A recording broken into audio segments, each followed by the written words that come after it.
reach the top somehow. I'll keep moving on. I won't stop now. I'll keep moving on till I reach the top somehow.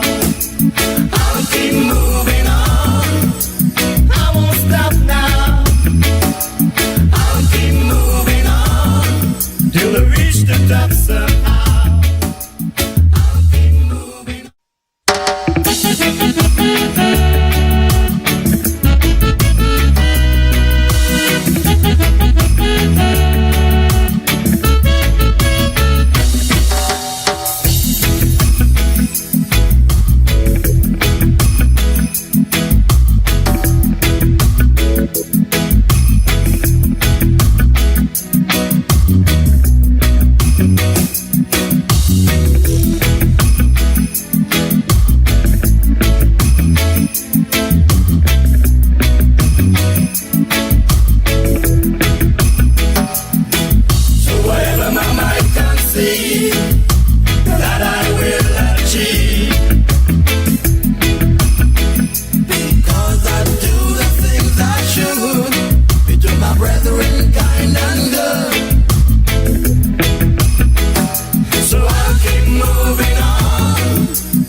Okay, my Straight Dog family, let's do that one more time and say greetings to the world, because we are on the World Wide Web and we reach and communicate with you all over the globe. And of course, we say good night to St. Kitts and Nevis and the entire Caribbean region. And we reach and touch the Kittitian, Nevian, and Caribbean diaspora in Asia, in Europe, in Africa, in North America. So we are at liberty to say good night. We can't say good morning, and we will say good afternoon. And perhaps I should tell you, and not hesitate, since we had that little glitch last Thursday, and of course tonight. We do apologize for that, but perhaps it's time for me to say that in the next month, come next month, we will make an announcement, a very big announcement, because we've heard about the Shield of America, we've heard about Venezuela, we heard about Cuba, but what I want to say is we're having one of the biggest geopolitical shifts since World War II, and we are going to have to ensure that things don't continue the way they are heading, especially when we think of the future of our children and our grandchildren, my Straight Talk family. But hear this. Straight Talk will make a big announcement come next month. And we are going to be dealing with the concerns of the people of the Caribbean, the people of the U.S. as well. So that's suffice to say tonight. And again, greetings and welcome to another edition of Straight Talk. And we have lost some time, but I'll give you back the time, my Straight Talk family. But recall, especially for our first-timers, welcome our first-timers, and trust and hope it won't be your last time. But I can't wait to make that announcement, I can assure you. But on this program, we continue and we try to raise the level of national, regional, and international discourse. We try to raise the level of national, regional, and international consciousness by alerting all of our people to their rights, to their responsibilities, and certainly to their obligations. My name is Ian Patches Liburd, and I give Almighty God thanks for blessing me with the opportunity to join you in conversation on yet another occasion. I missed you last Thursday, and I can assure you that I thought about it all weekend long, because you have come an integral part of me, Straight Talk, my Straight Talk family. Be assured. And come next month as well, you will still remain an integral part of me. But it's going to be interesting times. But if you're a first-timer, welcome. And if you love it, go tell it over the mountain, go tell it over the world. If you don't, find some way to tell me. But on this program, as I said, we always pledge to remain an untiring advocate of truthfulness. Yes, we never compromise when it comes to telling the facts. Nothing is watered down on this program to make it more interesting, neither by omission or by exaggeration. We are not about sensationalism. We are not about creating excitement, because we lean on the facts, as it is my bounden duty to present at all times the unvarnished truth, the plain truth, especially when it comes to governance, transparency, accountability, wherever you are in this world. Because this program joins us together all around the world, in the diaspora around the world, and right here in the Federation. And my Straight Talk family, let us just thank Almighty God in the meanwhile for helping us to understand, oh, how pleasant and how good it is for brethren to dwell together in unity. So let us therefore hope and pray for that day when we will all sing his praise together. And to inform you that Straight Talk is a public service participated program, I must say. And by that I mean we include your calls, we include your emails, and if you are so minded calling, the numbers are on your screens. And if you are someone who like what I call the cloak of anonymity, we give you access via our email platform, which is straighttalkpatches@gmail.com. And I always must welcome my Straight Talk brigade, my young brigade. I always must hail young Dwayne, young Tristan, Jasmine, Shamar, Kevin, Rue, Jamal, Travis, Travon, Neymar, my grandson, and Soraya, Elizabeth, and that special lady in St. Louis, Carla, in Sandy Point. And we move into our observations in the interest of time. We always present our observations after which we will move into our thesis for tonight. And our thesis I have titled The New Bastia High School, or the new BHS, I should say, Barbados High School, the BHS, on the way. But before that, we've been enjoying not really enjoying, we've been enduring some sad moments over the weekend. Sad moments. And especially when we heard of the loss of Ernesto Ernie Thomas. He's in fact the father of my grandson Neymar, who has gone to the great beyond, sadly. And he leaves his entire family in Newton Ground and his many colleagues at the Customs and Excise Department. And that really is the tragic loss of a young soldier. But all I can say that death is a process. Death, my straight dog family, is a process. And we, like I said, we have lost a young soldier in Ernie Thomas, and we trust and hope that his soul may rest in eternal peace. My straight dog family, as he suddenly just left us all heartbroken. And we will always remember him, no doubt, my straight dog family. And we feel his pain, or the pain of his family, I should say.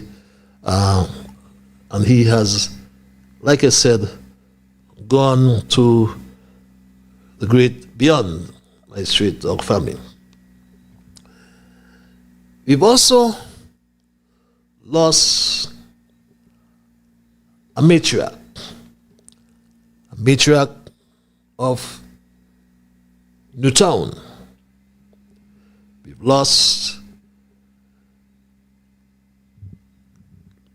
Imelda Nolan.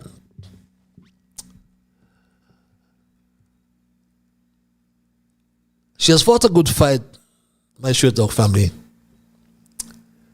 having been incapacitated for some time, and she has left to mourn her daughters, Keisha, her father, Sonny Nolan, that is, and brothers Orville, Ernest, sister Shay, and of course her lovely niece, sister Sensi, and so many others in that large, extensive family. Straight Talk also learned of the sad news of the passing of Desmond Herbert Jr. of Fancy Loaf fame, I call it. A pastor in his own right. Desmond, he too has gone to the great beyond, my straight dog family, and is left to mourn his mother and many sisters, my straight dog family, and our prayers are with them. And finally, my straight dog family, we also learned of the passing, must acknowledge the passing of Mrs. Vernie Amory. Some call her Lady Amory, who no doubt will meet her beloved husband Vance, who departed this life before her. and now they both will be in no more pain and sorrow. And she too has fought a good fight for some time. She too has gone to the great beyond. But as your dog family,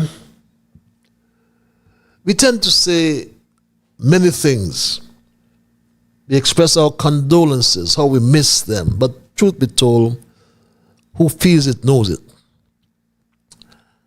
And what I can always say, will always say, that death is a process. But to all who have lost loved ones, we extend profound condolences and pray that the souls of our departed sisters and brothers will rest in eternal peace. And we'll move right into our first observation. And recall Prime Minister Jew all of a sudden has belatedly provided comments as chairman of CARICOM on the Cuba issues or Cuban issues. But in the meantime, however, Cubans all over are protesting the conditions there in Cuba, and we are going to hear much more about it, I'm sure. Today, Cuban exiles are saying that the regime is desperate and is now seeking help from the ones who once were considered enemies of the Cuban Revolution. That will not work. Ramon Saúl Sánchez, president of the Democracy Movement in Miami, did not hesitate to respond this Monday to the news coming from Havana that Cuba is open to having a fluid commercial relationship with U.S. companies and also with Cubans residing in the United States. We are asking the administration not to engage to stabilize economically the regime by having business people from here go and do business with the regime in Cuba. Es una práctica soberana. The announcement comes after the island's leader Miguel Díaz-Canel admitted Friday that Cuba is indeed in talks with the Trump administration. I think what happened in Iran and Venezuela has put the fear of God in the Cuban government, and they know that change is coming. Jose Felix Diaz is a former state legislator and a Cuban American who resides in South Florida. He tells me that in spite of Cubans wanting to invest in the island, he doubts anybody will do it under the current system. I think a lot of Cuban Americans are going to wait and see what happens over the course of the next few months. The Cuban regime is trying to buy time, as they always do. Salome Garcia is a young Cuban activist who urged the Trump administration to pay attention to the protests held by young people in the island. Over the weekend, Cubans took to the streets of Holguín, parading through the streets of the eastern village in darkness, accompanied by the sound of pots and pans. According to human rights organization Cuba Lex, it recorded 130 protests all over the island in March of 2026 alone. Yes, and we are closely watching the happenings there in Cuba, part of the Western Hemisphere. As I said, things are shifting. And our second observation about 2 weeks ago, Straight Talk advanced the opinion that our Prime Minister, Terence Michael Drew,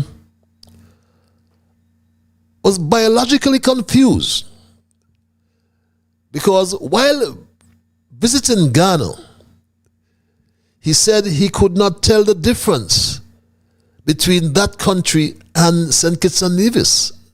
Believe that.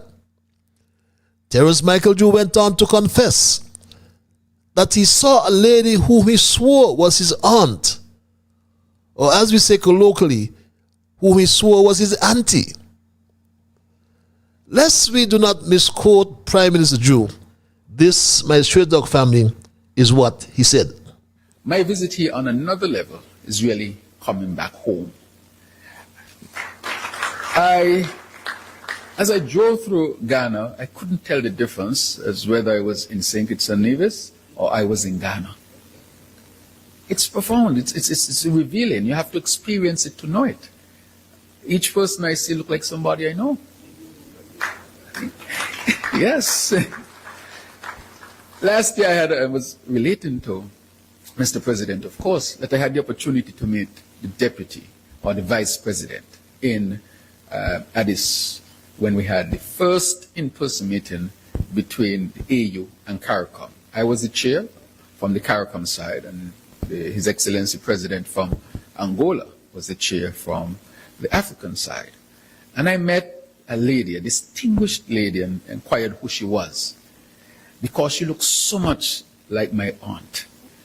And as I approached her, she said, you know, she was the vice president of Ghana. So I'm really thinking now that my family might have come from here. But on another level. Do you believe that, my Straight Dog family? Ghana looked like St. Kitts, he told us. And a lady looked like his aunt. That convinced him that he was from Ghana. But in recent times, my Straight Dog family, our Prime Minister has shown absolutely no concern whatsoever. And I mean this. Terence Michael Drew has paid no attention to the bread and butter issues that affect us every day in this country.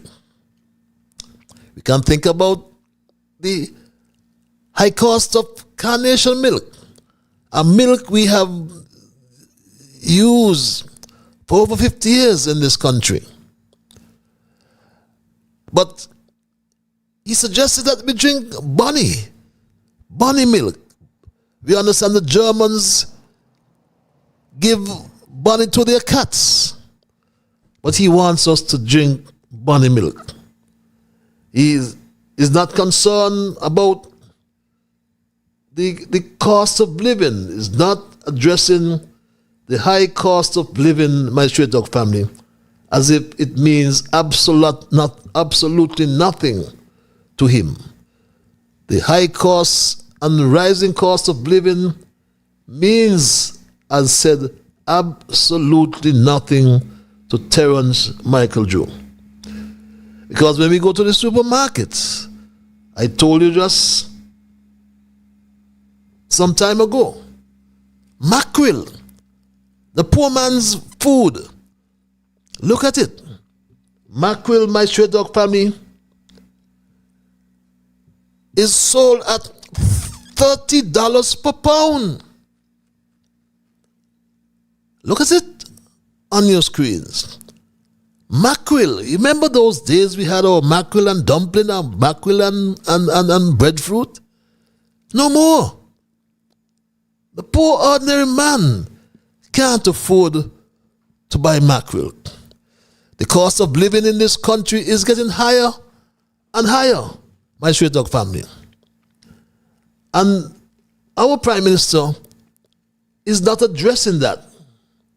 He is not addressing that at all. He is concerned, nonetheless, about joyriding. He is concerned about taking a joyride. And what he has done? He has taken a 100-man delegation, he announced, to Africa. Do you believe that, my Straight Dog family? He met his aunt, he thought, in Africa, and now he has promised to take this 100-man delegation to 5 different continents. You'll see a very large jet land on the tarmac, which will take a lot of people. So How many is a lot? If I look at the number, I think it's over 100. It's a significant number. If not that, it's very close to 100. Okay, but a significant number. It's a lot. And so this trip that I'm taking, I'm going to do 5 critical trips to all the continents, because I've traveled and made the contacts and opened some doors. I'm going to take our people to West Africa, which I'm doing on Saturday. I'm going to take our people to North America, both the US and Canada, I'm going to take our people to South America. I'm going to take them to Europe. And I'm going to take them to Asia. So I'm going to take them to the 5 continents. Would you believe my Straight Talk family? The flight arrived on Saturday night, the Euro-Atlantic flight. And we have been informed that over 100 persons boarded the plane. But there are many questions to be answered. What criteria were applied for selecting these passengers? At what and or whose cost is the question. This chartered flight must cost a lot of money. Who pays for the flight? Who pays for the accommodation in Abuja? Who pays for the food? And who pays for the daily subsistence? And my Straight Talk family, these are pertinent questions that need answers. But we have a government that is not forthcoming. We have a government that lacks transparency and accountability. So, we may never know. And this has to be unacceptable. What we know, however, is that the flight has arrived in Abuja and Prime Minister Drew was on board, accompanied by his minister Samuel Duggins. And Drew told us this.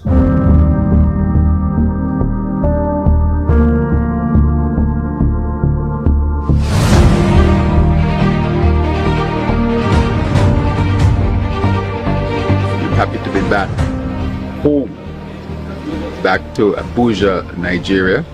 I was here last year for the Africa-Caribbean Summit, and accompanying me is Minister Samuel Duggins, Minister of Agriculture, Creating Economy, Etal. Of course, we have to my left Aisha.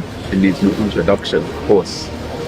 So I want to thank her very much for really pioneering, organizing this type of summit so that we can build what they would call the transatlantic bridge, the connection between the Caribbean and Africa. And I think that it is bearing fruit because this year we expect to, of course, expand on what we would have done last year.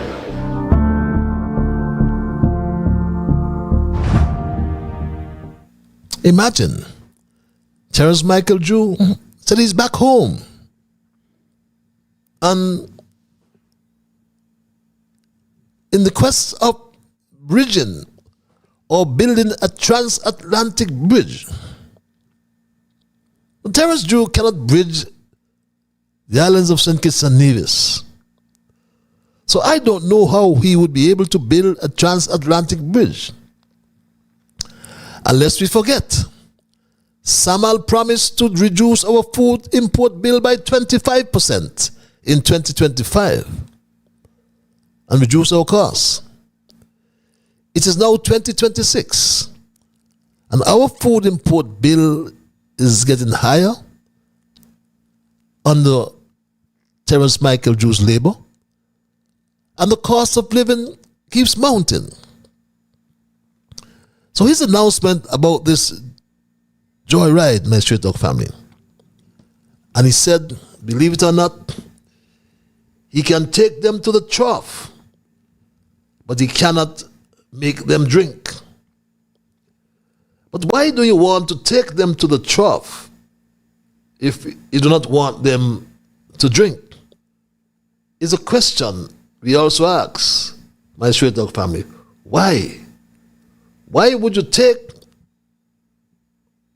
these people to the trough and not make them drink, my Straight Talk family?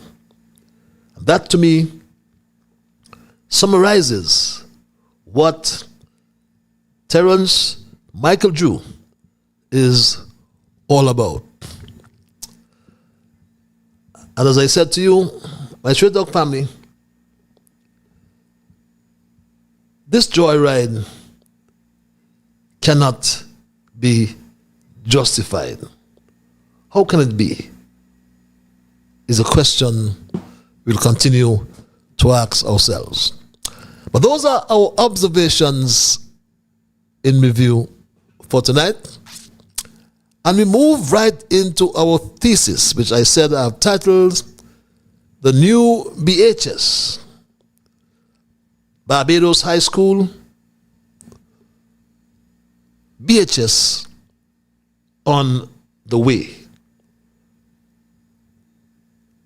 The new Bastille High School on, or is, my straight talk family, on the way. And as we move into our thesis, may I reflect or ask you to reflect with me over the last 3.5 going on to 4 years. When Terrence Michael Drew told us about several capital projects that were underway. And one of his most talked about project, you will agree, is the new BHS, the alma mater of many prominent quittitians, divisions, and Anguillans, I may add, many of whom remain grounded in its motto, Principia non homines. But some have gone astray in the context of public governance, my straight dog family. They have ignored what I call the traditional concept of continuous government. With the change in administration in 2022, for example, the Drew-led cabinet of experts literally switched off governance. Public policy was not evaluated on the basis of merit, evidence, and long-term impact. It was evaluated instead on the basis of who proposed this policy. But policies should remain stable across leadership changes.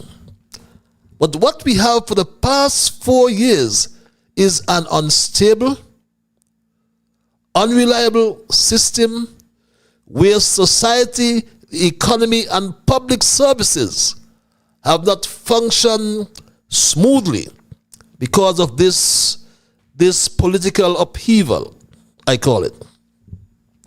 The Terrence Michael Drew cabinet abandoned, for example, a 36-megawatt solar farm, which was a good project, according to the Prime Minister's own special advisor who said this. It's a good project based on our own studies, calling in the expertise from right in the Caribbean to assess.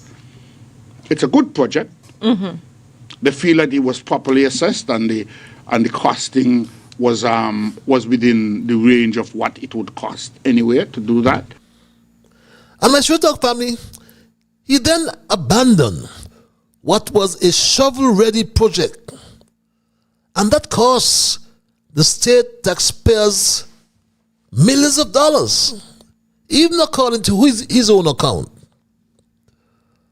But now, my straight dog family, I must tell you something tonight so we can understand a little bit about the system with no attempt to insult your knowledge. But I have known the Accountant General Levi Bradshaw for nigh 30 years, more or less. And I can vouch for Bradshaw as a consummate professional, beg your pardon. And hear this. Bradshaw would have never put his signature on a check from the government treasury for 1 cent unless the chief engineer of the Public Works Department or the director, for that matter, either of them would have had to approve a payment drawdown or claim from the contractor of the Bastille High School in the first instance. Secondly, the budget analysts in the Ministry of Finance had to approve the claim as well before it reached the government treasury for settlement.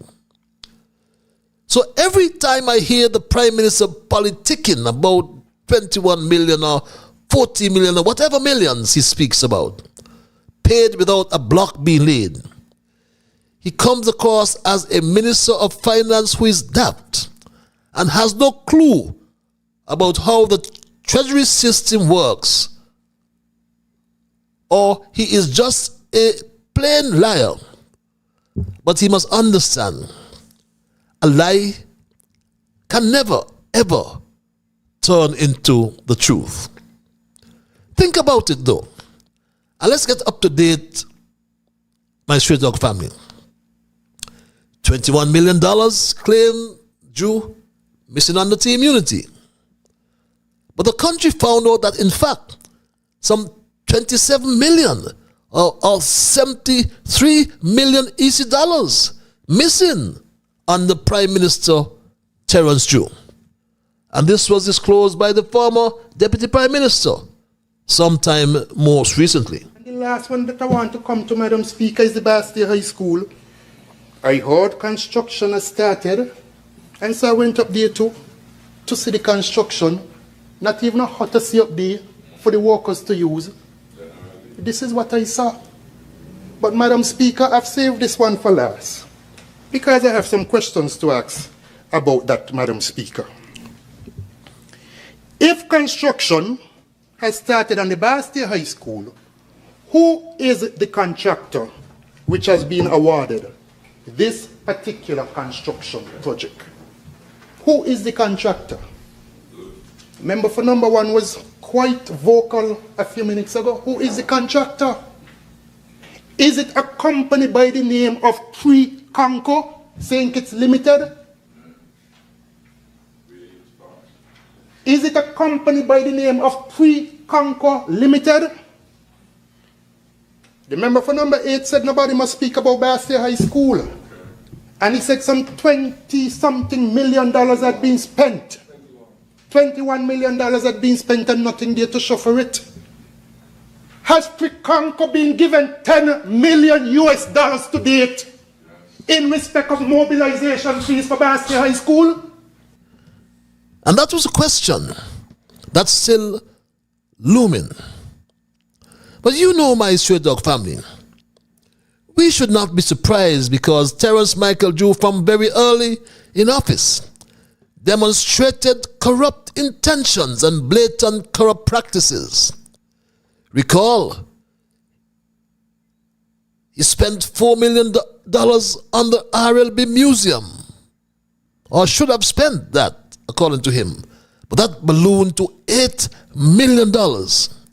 And in total contravention of the Procurement and Administration Act. The amount morphed into $8 million before the work was abruptly halted. Remember as well the water tank scandal that cost us, the taxpayers, $5.8 million for 1,000 water buckets. And to date, Terence Michael Drew has only accounted, I should say, for 479 of those buckets. His Straight Talk understands that his friend Cashley Allers has now been engaged into constructing NHE houses. It is therefore not surprising to Straight Talk that the Bastille High School, which I call the Barbados High School, is fraught with fraud and corruption. Now let's look at it.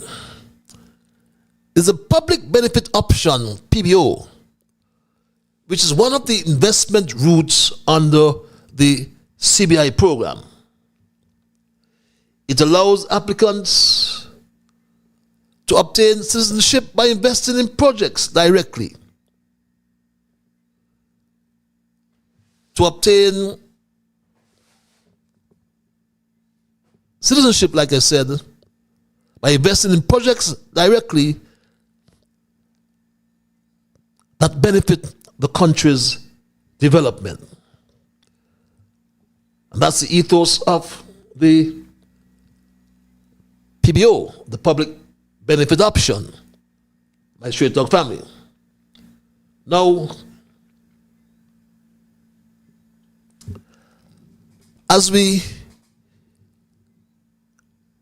also learned that the PBO, for example, is predicated on the assumption that government would provide the land and the public benefactor or developer would provide the capital to be invested in the project, and at the end or completion of the project or development, then the developer would hand that capital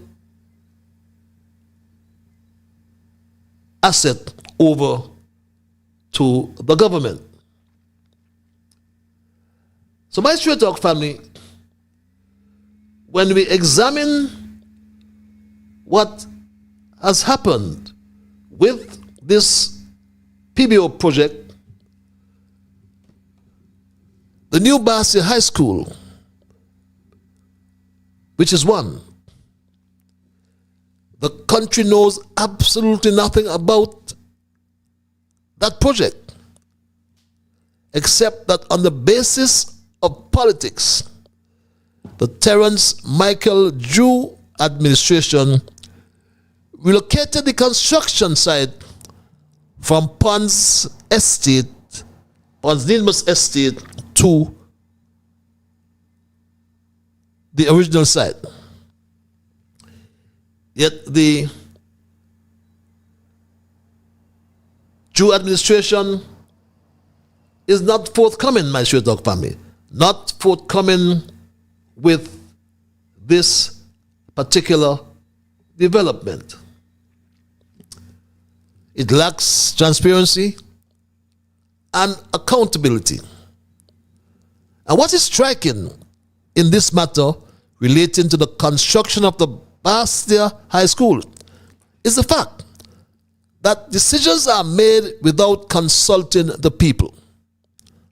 Unlike this cabinet of experts, the team Unity Administration went to the people in a town hall meeting, my straight talk family.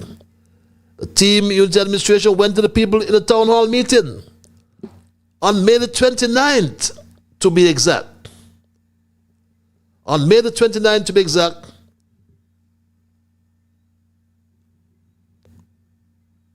consultation was had on the new Bastia High School.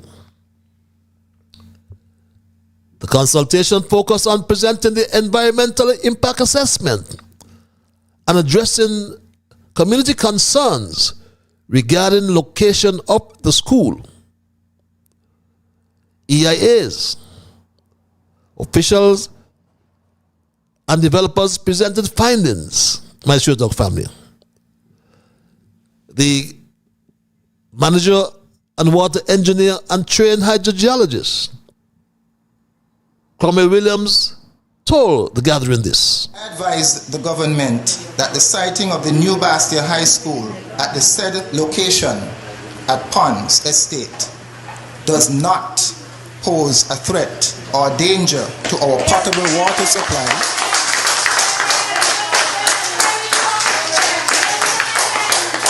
I did so without any reservation or doubt. On my straight dog family, that is coming from the current manager and water engineer. Yes, ironically, Kwame Williams currently serves as the manager and water engineer in the Terence Michael Drew administration.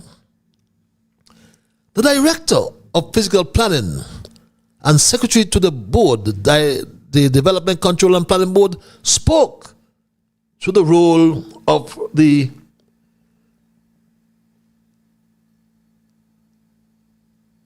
DCPB, the director, the Development Control and Planning Board, and the director told the gathering this, my Straight Dog family. Now, in granting that approval in principle, that the conditions for proceeding with the Bastia High School, the New Bastia High School, they were set. And one of the key requirements from this approval, flowing from this approval, is the requirement, or was the requirement, for an environmental impact assessment, which is governed by Section 26, subsection 2 and 3 of the Development Control and Planning Act. The Act also makes provision for guiding the process of the EIA through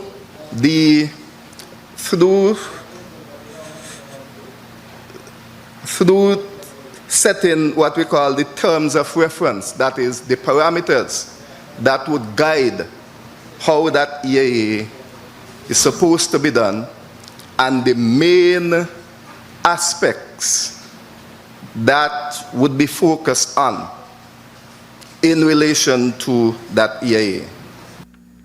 But what triggers the EIA?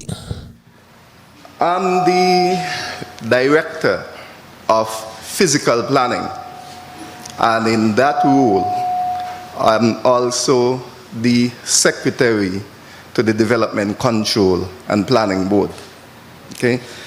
Now, my role here tonight is to outline the involvement of the Development Control and Planning Board in the approval, in the review and approval process in relation to the Bastia High School, including drawings and EIA and all of those things. Now, let me start by saying that all development activities are done in accordance with the provisions of the Development Control and Planning Act of 2000. That is the act which guides development activity, whatever form they may take in St. Kitts. So it is from that perspective that the board's involvement in this whole process was done. And the board's involvement officially started with the submission of the design proposal and the main features of the new Bastia High School, and the preliminary drawings, layout, and those were submitted to the Development Control and Planning Board for the first stage of the approval process. That is what we call outline approval or approval in principle. And my Straight Dog family, the act is very clear, and as well the need for the environmental impact assessment. And the management of the development of the land is governed by Section 20, as he said, subsection 21. Subsection 1, beg your pardon, which is self-explanatory. And the importance, though, my Straight Dog family, of the EIA was emphasized by the then director, also the terms of reference relating to the safety and security as well.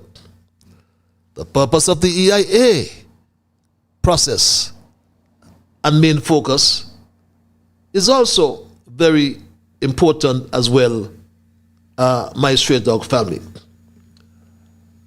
And what is important, in the last administration, the current cabinet secretary had an opportunity to take part in the consultations, and he requested more. Dr. Nato. Thank you, and good evening to everyone. Good evening.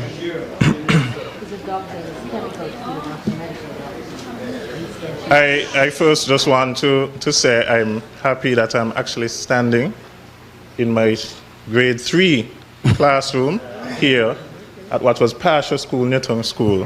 I read in the EIA that we have to do some drainage along Courts Road. That road is called Maurice Paul Drive. That's the road I lived on, and I'd like to see that corrected in the next iteration of the EIA. Unfortunately, tonight has been quite long for our town hall, so I'm also hoping, and Minister of Education is here and I'm happy to see him, that we have a second round of this, because clearly we will not cover everything this evening.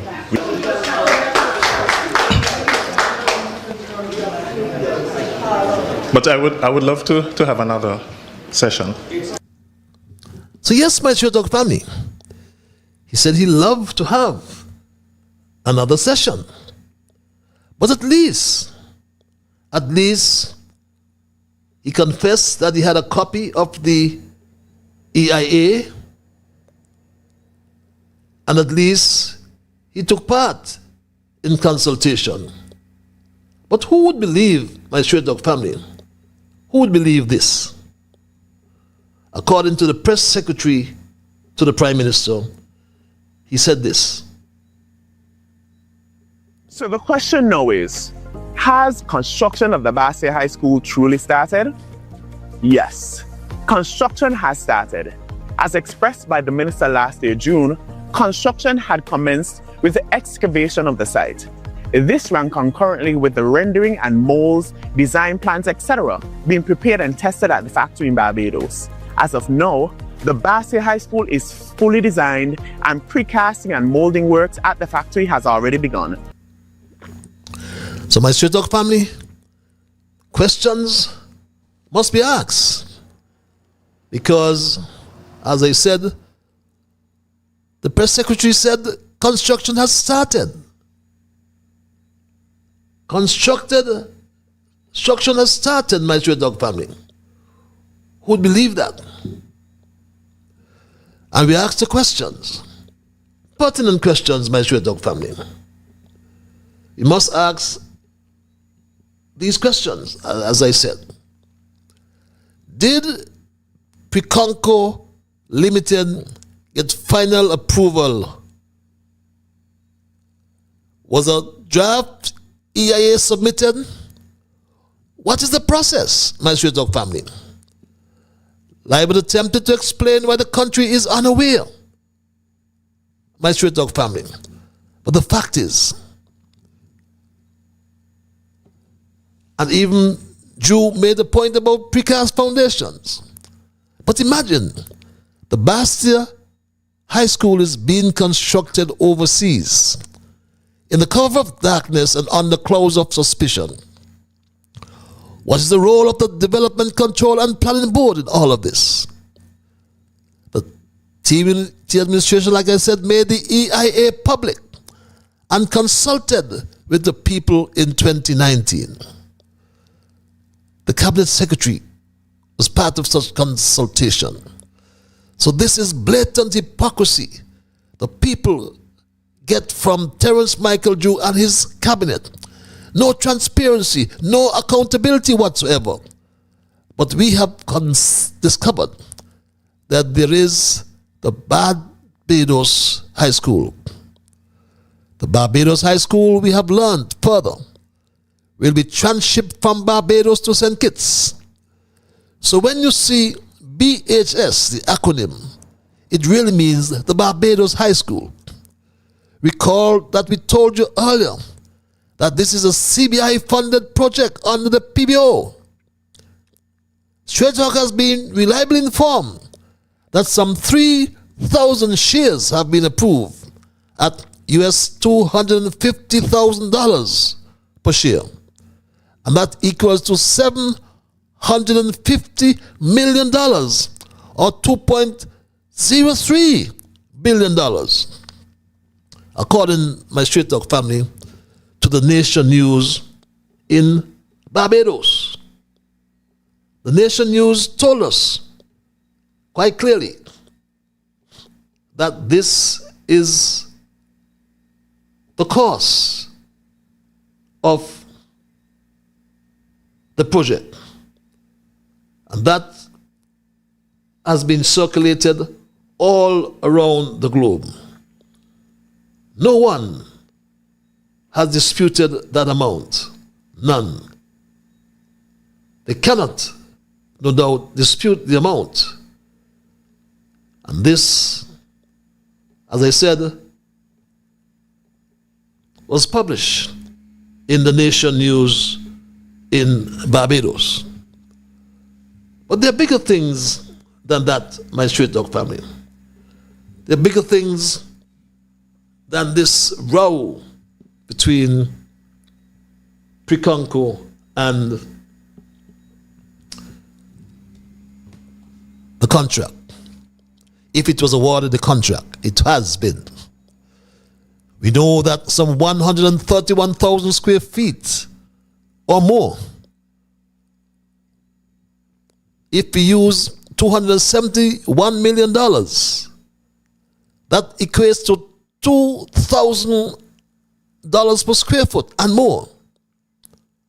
An expert advice sought by Straight Talk informs us that the Bastia High School will be the most expensive school ever built in the world. So what is Terence Michael Juhaiden? Information reaching Straight Talk provides a background check on Pre-Conco, and its history is not good. The Atlantic Breeze planned lifestyle development project here in Chancery Lane, Christchurch, was supposed to be the perfect opportunity for 267 middle-income earners to become homeowners. For more than half of the 52 homeowners in Phase 1, however, the experience has been nothing but a nightmare.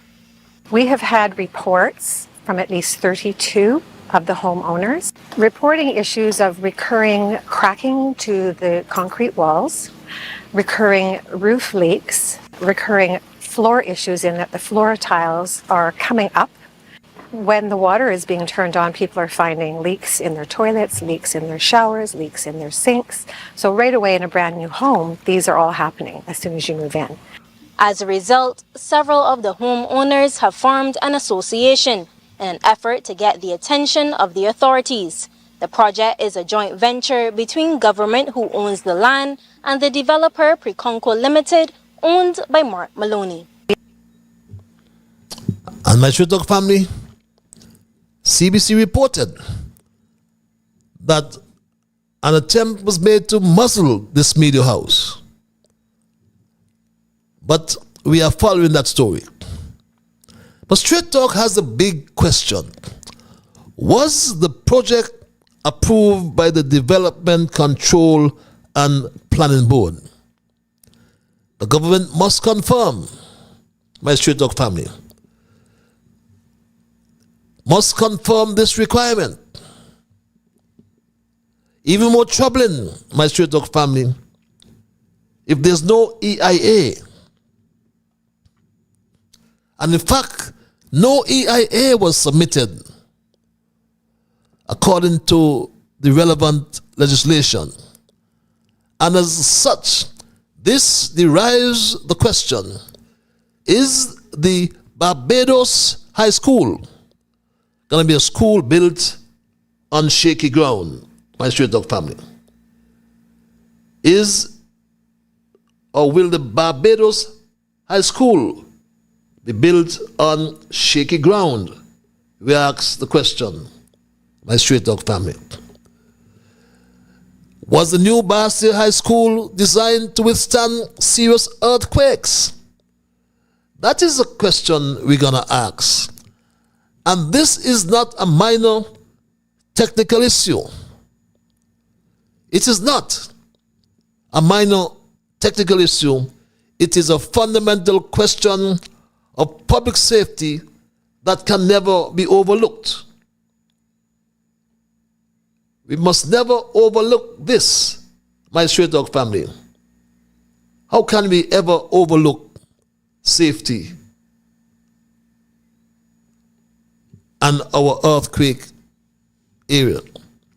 Evidence from the study investigation of precast reinforced concrete structures during the February 2023 earthquakes in Turkey is clear, my Straight Dog family. Very, very clear. Precast concrete buildings without seismic design can fail suddenly and catastrophically. In those earthquakes, many buildings did not gradually weaken. They collapsed in seconds, my Straight Dog family. Collapse. Understand that word, collapsed in seconds. And my Straight Dog family,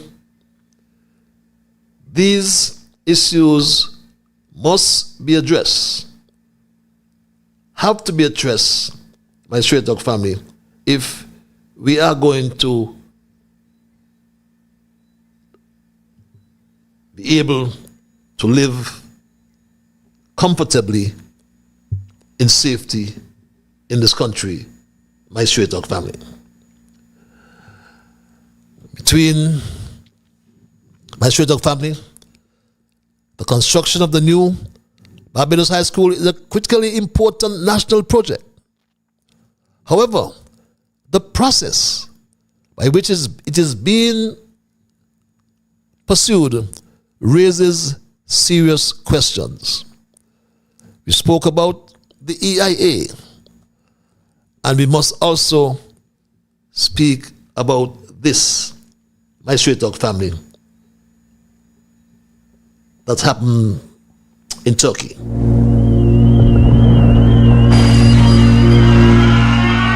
This is what failure looks like. In the 2023 Turkey earthquakes, buildings didn't just crack, they dropped. Whole structures gone in just seconds. Engineers know why. Precast systems depend on their connections. No seismic design, those joints don't bend. They snap. No warning, just collapse. Now here at home, the new Basseterre High School, a multi-story precast structure reportedly built without serious earthquake-resistant design and modeling. This isn't theoretical. This is a building meant to hold hundreds of students, teachers, and staff. A place that's supposed to protect lives, not gamble with them. Was seismic modeling ever done? Yes or no? Who approved this design? And where is the St. Kitts and Nevis Association of Professional Engineers? Because when those connections fail, there is no second chance. The ground will shake again. The only question is, who takes responsibility when it does? Dr. Drew? Mark Maloney?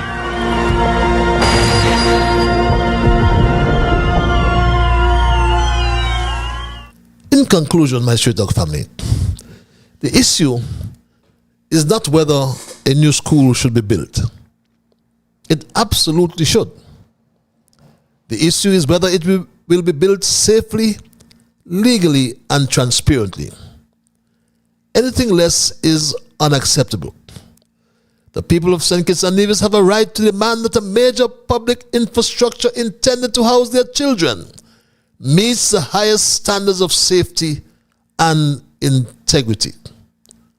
And until these assurances are clearly and independently verified, proceeding with construction would be premature and irresponsible. My Straight Dog family, we have not even addressed the traffic issues at the old site.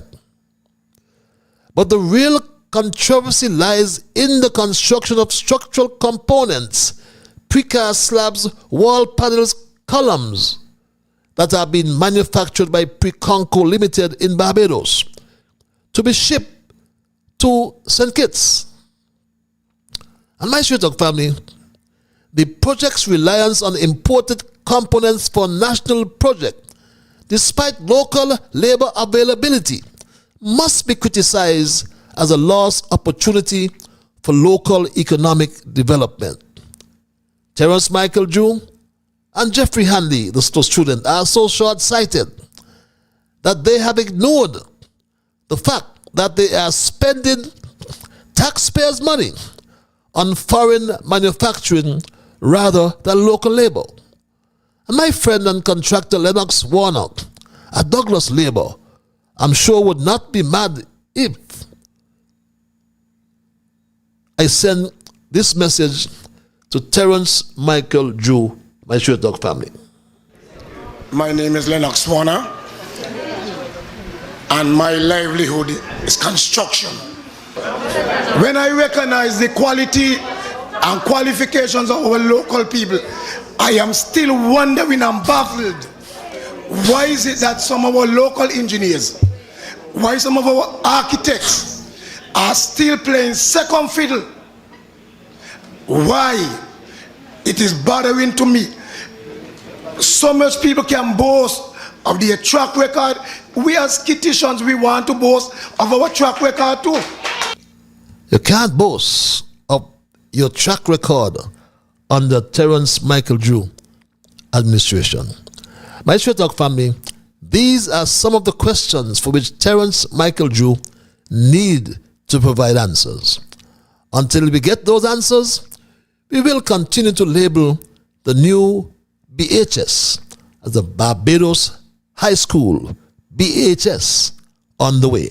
And that's my story tonight, my Straight Talk family, and I am not going to change it. I will open the lines and entertain your calls and your emails. And when I do, I anticipate that you will respect others.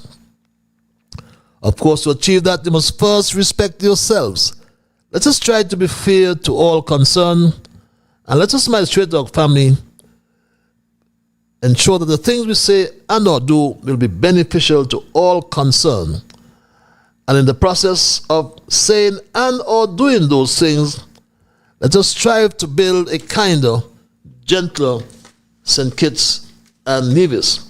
With that said, I go to the lines and say good night to our first caller. Caller, you are live. Hello, caller. Good night, Mr. Liebert. Good night, my dear. We missed you last week, Thursday. I missed you. Are so important to us. I missed it too. I missed it.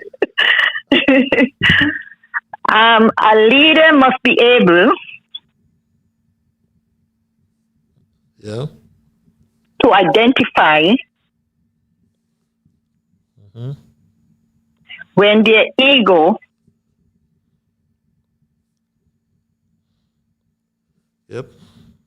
has been toxic. Toxic.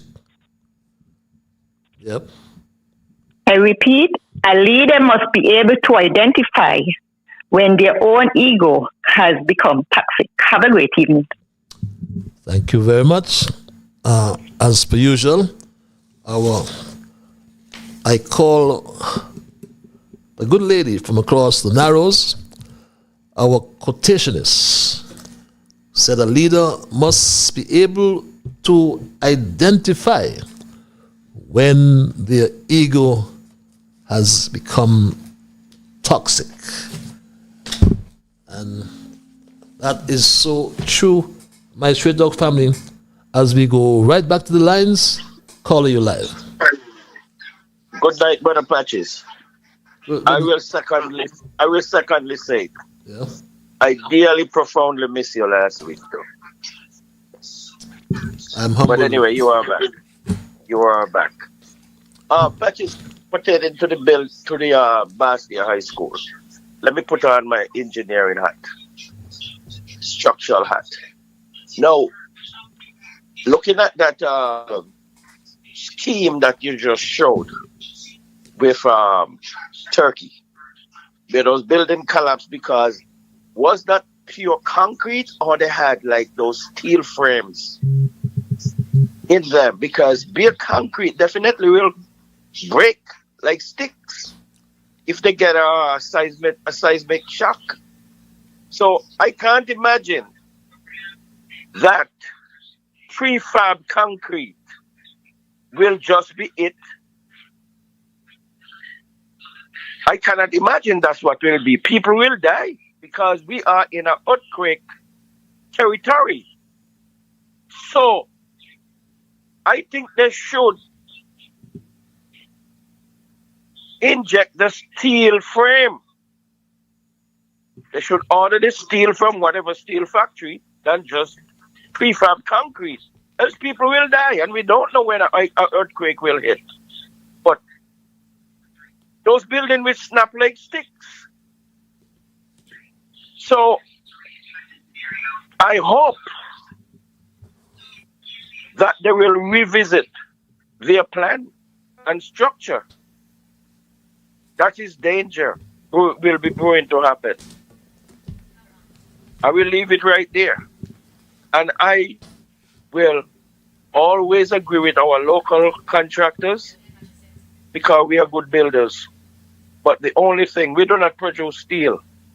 So a size of building like that, it must have steel. And I think that is the code here in the US.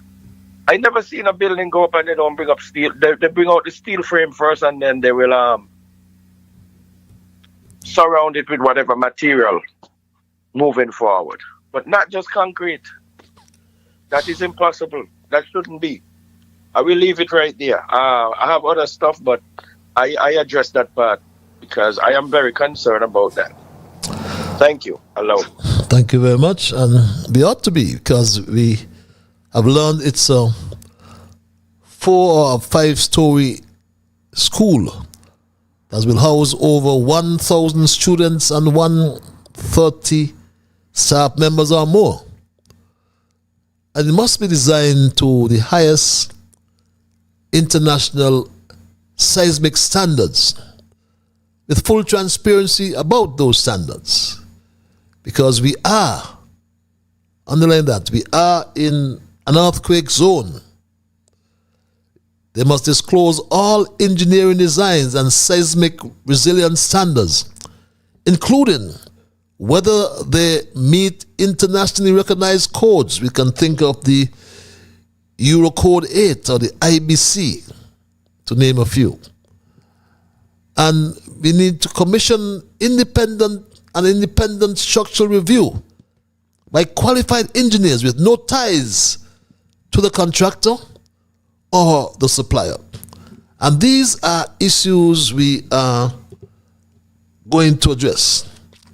And in the event you have missed my earlier announcement, you may have, because I did encounter an audio problem earlier. I made the announcement that next month on this forum you will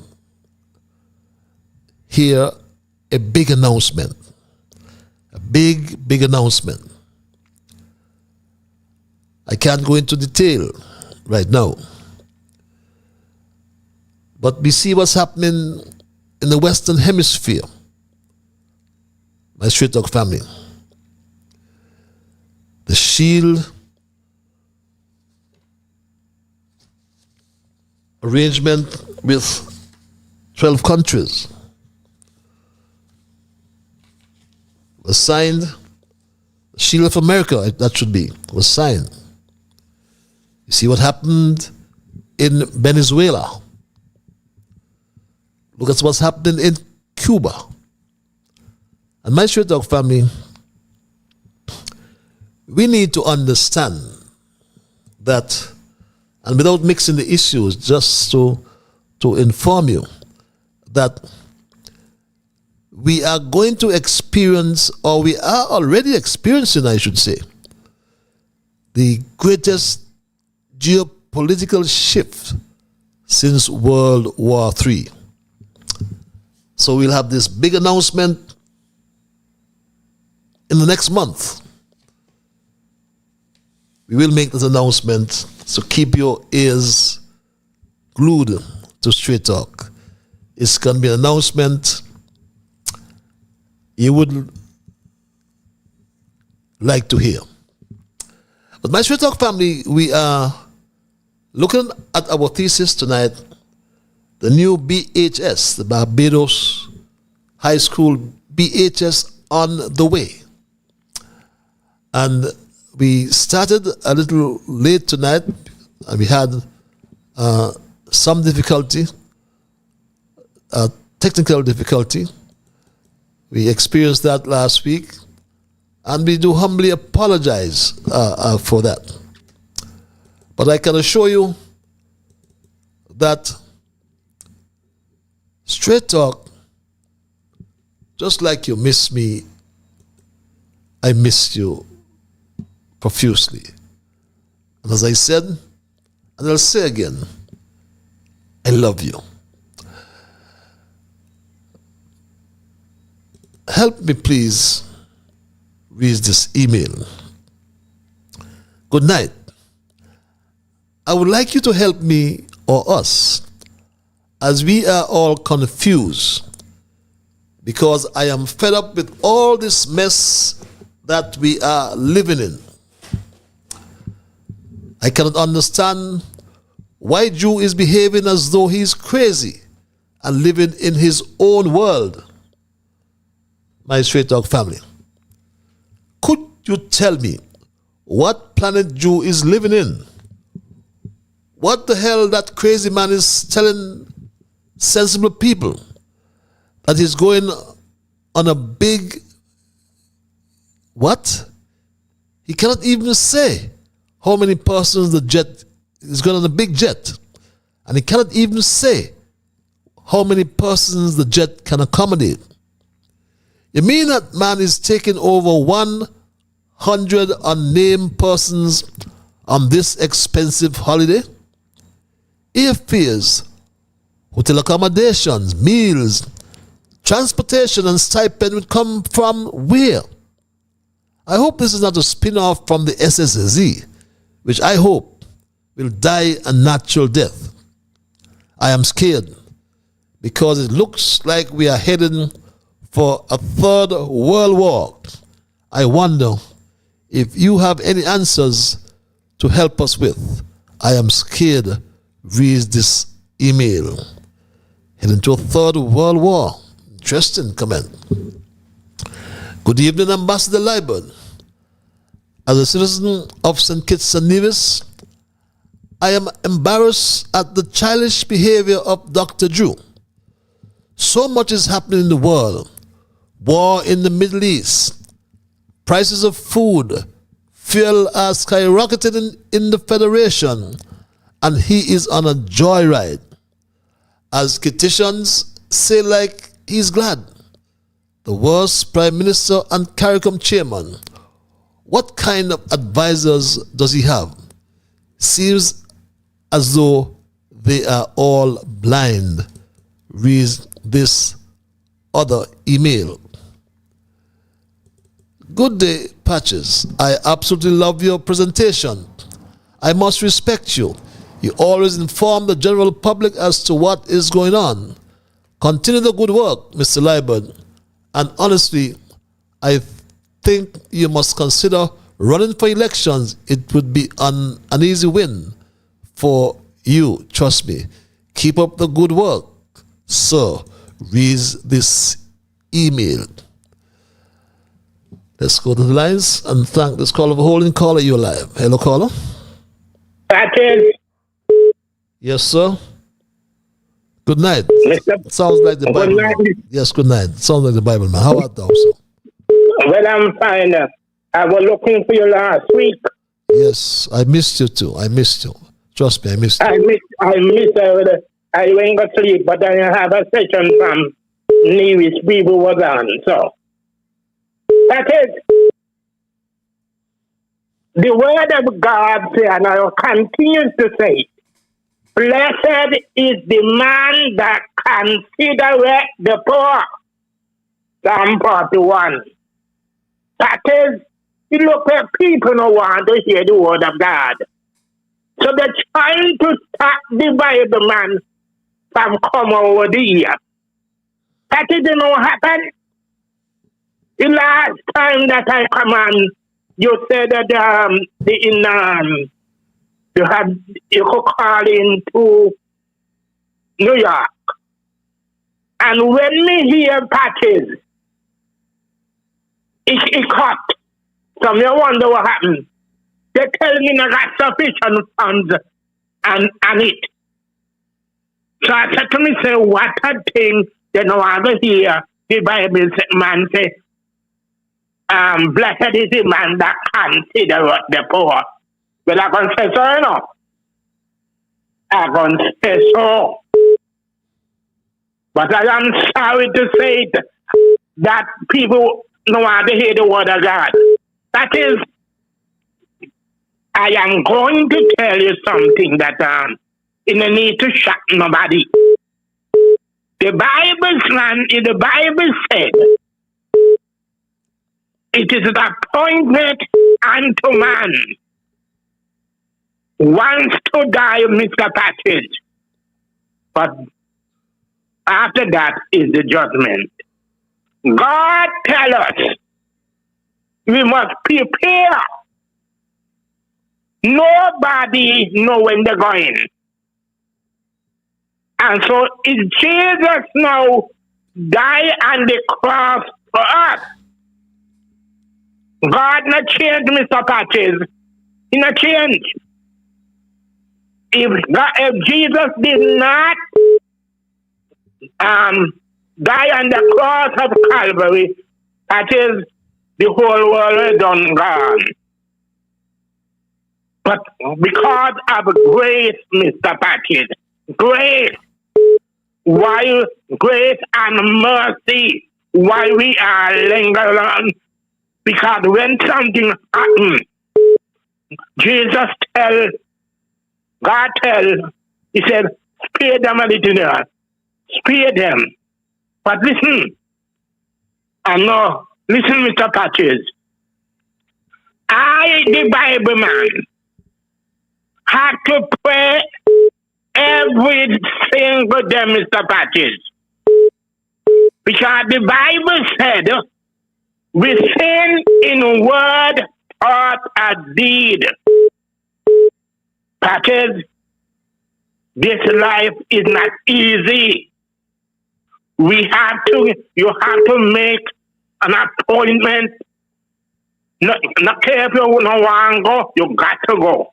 Because that laid on us. So, Mr. Patches, the word of God says, nay, in all these things, we are more than conquerors to them that love us. That it is sin is a reproach, but righteousness exalts a nation. So we have to, every morning we get up, we have to thank God, Patches. Okay. Because, Patches, yes, sir. It is the Lord's mercy, Patches, that we are not consumed, because they are new every morning.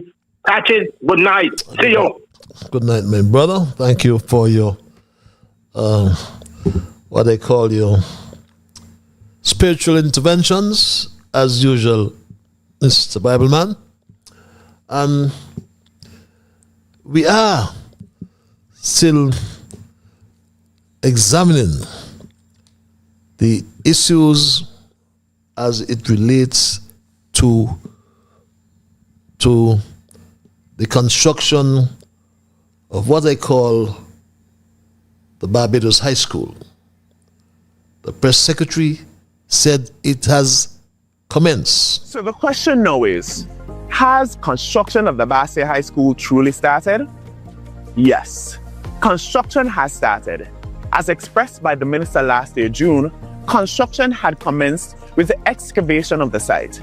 This ran concurrently with the rendering and molds, design plans, etc. being prepared and tested at the factory in Barbados. As of now, the Barbados High School is fully designed and precasting and molding works at the factory has already begun. Just like that, my Straight Talk family. But we'll get back to that. Full design, designs been approved? Caller, you live. Hello, caller. Good night to the Honorable Ian Patrick Blaibert. Good night. Good night, Mr. Politics, it sounds. Yeah, Patrick, first I always want to give God thanks for life. And give God thanks for our blessed country. But we know the evilness of some of these people who we elect to run this country. You know that we got to keep on our P's and P's and keep guard and keep them by the feet, Patches. Patches, now, what I made to understand now, this new hospital where they're going to build, they're going to frame it up in Barbados and bring the frame them here. But the high school. And do what they go. I mean, the high school. Sorry about that, the high school. Patches, I want to know, right, what happened to our young men, skillful men and women, with Dr. Joe always talking about young people. I want to know where we're gonna come at them young men with a trade. And some of them got blow on something in the meantime when the hospital they're building because they work with local contractor here. Patches, I'm gonna tell you now, Patches, these people ain't take us serious. Can't you? I mean the unity had a town hall meeting about the same thing with the Barbados High School, and they allow the people them to say what they got to say and come forward. But it seemed to me like Dr. Joe ain't want to listen to nobody. He want to do as he like. And Patches, it's so country does end up with dictators when we in a democratic country, when people allow politicians to do what they feel like. And when time come to vote, all they make so much a mistake and do so much a wrong thing to the people of the country, they still vote them back in because they love the party, they love the country, as far as I'm concerned. And we got to get it right. We got to get it right and we got to make it right with the people. They can't always come decide for us, wasting up our taxpayers' money. Wasting up our taxpayers' money. What the people they want to happen. After all, we got educated people here. We got doctors, we got lawyers, we got teachers. Where them out? Where them when all these things going on? With them when all these things going on, Patches? Man, we got to speak out against all these ills against our taxpayers in this country. Patches, ever get back. Let somebody get a chance. Thank you very much, my Straight Dog family. And breaking news as we speak, my Straight Dog family, the Antigua Labour Party and Prime Minister Gaston Brown, according to Caribbean Today, has announced that Antigua and Barbados will be going to elections, general elections, in the next 90 days. And this release reads, Prime Minister Gaston Brown announced that general elections will be held within 90 days and urged supporters of the ruling Antigua and Barbuda Labour Party, ABLP, to get ready for the early poll, my Straight Talk family. And that's interesting news. What's happening here in St. Kitts? Are we preparing for that as well? Are we preparing to get that to contest general elections? But getting back to the Barbados High School, the pre-Conco, my Straight Dog family, was appointed the public benefactor. And we understand that they got approved 3,000 shares at US $250,000 per share. And that amounts to US $750 million. or EC $2.03 billion. So where's all that money going? In whose pockets is all this money going? And now we are hearing that the school or construction has begun. How can construction really begin without following the guidelines? Now, let me start by saying that all development activities are done in accordance with the provisions of the Development Control and Planning Act of 2000. That is the act which guides development activity, whatever form they may take in St. Kitts. And that still stands, my Straight Dog family. As for section 21, I think it is, 20 subsection 1 of the Development Control and Planning Act. But the issue, as I said earlier, is not whether a new school should be built. It absolutely should. The issue is whether it will be built safely, legally, and transparently. Anything less is unacceptable. The people of St. Kitts and Nevis have a right to demand that a major public structure intended to house their children meets the highest standards of safety and integrity. Until those assurances are clearly and independently verified, proceeding with construction would be premature and irresponsible. We have not even addressed the issue of vehicular traffic. Look at where the school will be built, my Straight Dog family. Look at this. This is where the school will be built, on the original site. Look at where over 130,000 square feet of prefab in infrastructure will be going here on this. I think it's some 10 acres or less. What about vehicular traffic? At peak hours, morning drop-off and afternoon dismissal, in a busy area like Central Basia, that can mean construction or can mean congestion spikes on our already narrow or heavily used roads, my Straight Dog family.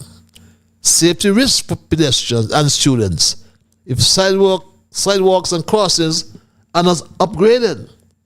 These are the issues that are being overlooked, my Straight Dog family. Why? But the real controversy lies in the construction of structural components, my Straight Dog family. Lies in the construction of structural components, precast slabs, wall panels, columns that are manufactured or being manufactured, we are told, by Preconco Limited in Barbados to be shipped to St. Kitts. But why are they so short-sighted? Why have they ignored the fact that they are spending our money, my Straight Dog family, spending our money, taxpayers' money, on foreign manufacturing rather than local labor? Caller, you're live. Hello, caller? Hello, caller? Caller, you're live.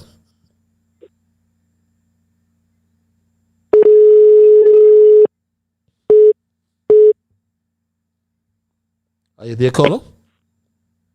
Yes, that is me. Good night. Hello? Good night. Hey, how are you doing, my dear? I can hardly hear you. Yeah, I hear you. I give me TV sorry. Okay. Yes, I just want to ask a question. I would like to know who government running the country right now. You don't have to answer, but I just asking. Because thinkers and Nevis people, everything is Tim. Tim, Tim, Tim. So I want to know who running the country right now. Is it Tim or somebody else? It look like to me.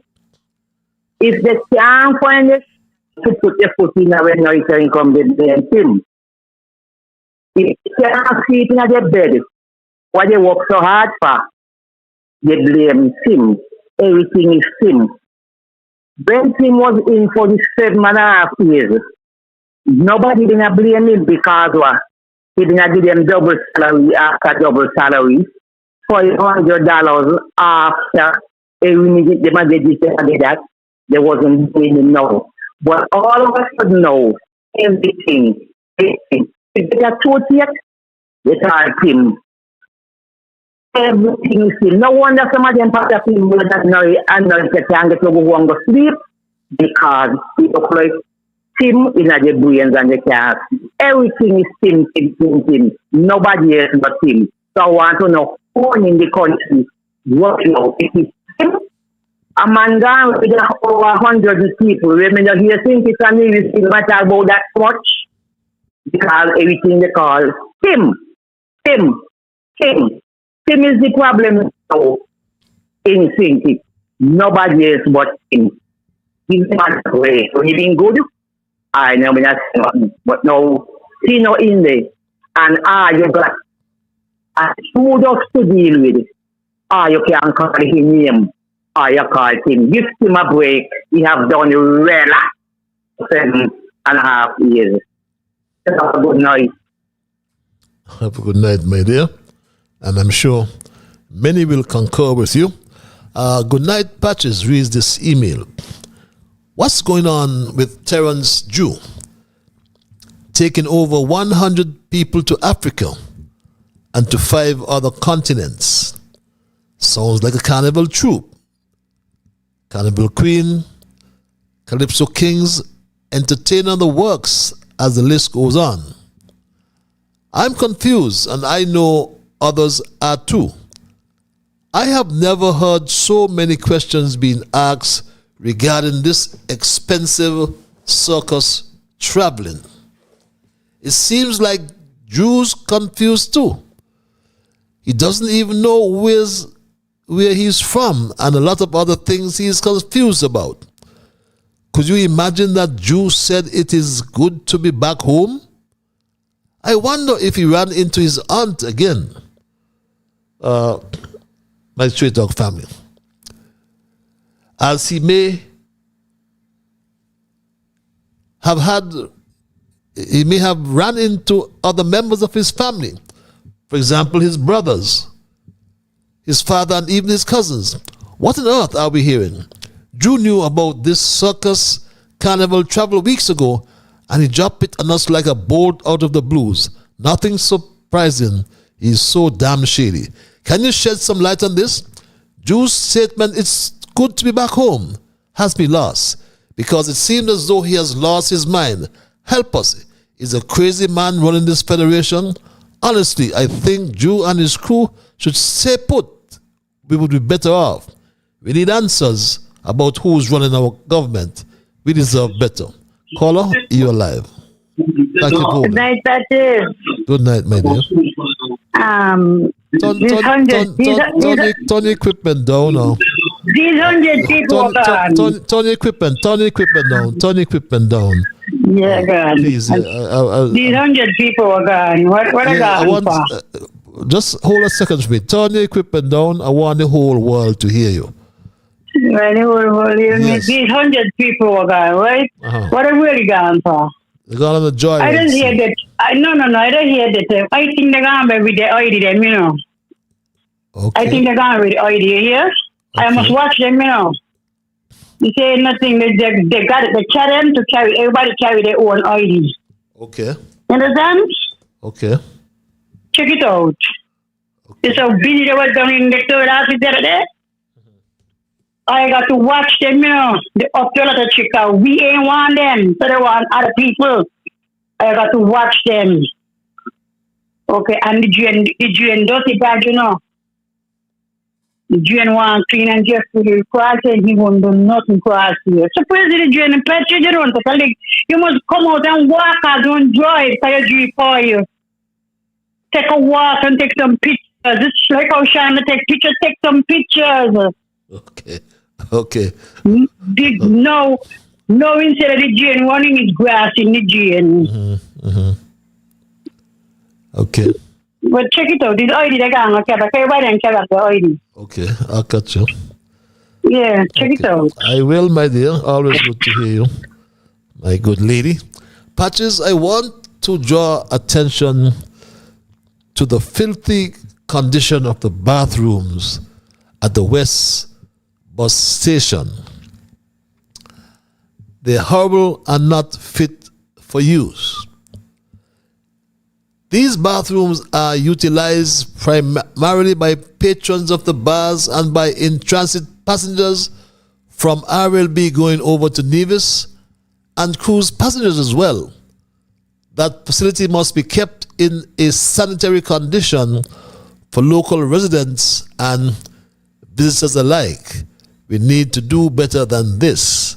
And you've sent the photos. I'm afraid I just saw them, so I won't be able to post them, but I will do that next time around. I commit to that. A bit off your topic tonight.